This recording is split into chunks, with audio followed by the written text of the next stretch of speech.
Hello. I have a big resolution. I made a big resolution. So I've had a big problems of overthinking.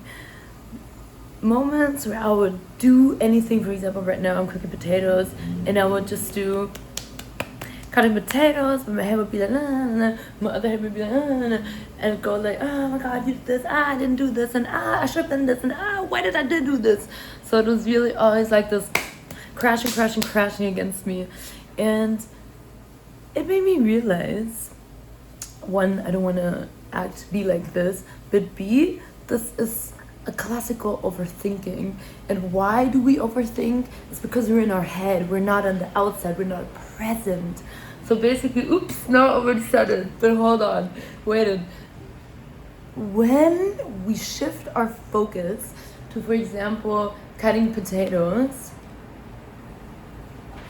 the more and more you cut the potatoes and you really are in the focus, the more you will notice the outside in the big picture. It's like you put your focus onto it, and it's so special. Like you really start appreciating the moment. It's you really acknowledge the whole potato, and you acknowledge the lights, and you acknowledge the details. It's so beautiful, believe me. You will do it, you will notice, and you will think, wow, life is so beautiful. It's the same effect when you meditate in a way. So, of course, the question is, how do we get to that, right?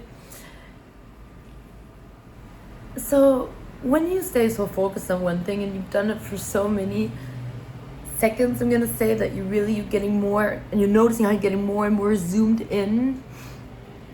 What I started to do to get there, I would hold my breath. So I would start and then for a moment I'd notice like things, I don't want to say change, but it stopped everything in my brain, and then I tried to maintain that silence. And trust me, in the beginning it was probably a second, not even a second, maybe it would just be like, and then I'd be up again.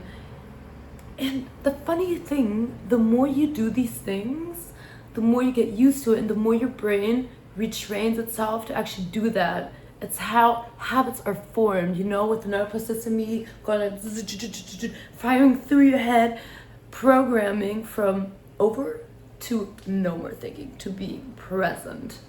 So that's what I did in the beginning, right?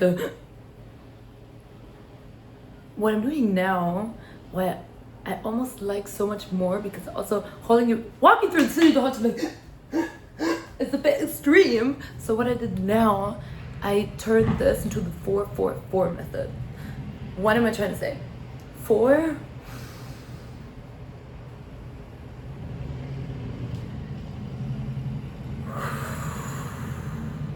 So while I walk, I will do my breathing exercises. 4 minutes in, 4 minutes hold, and 4 minutes out.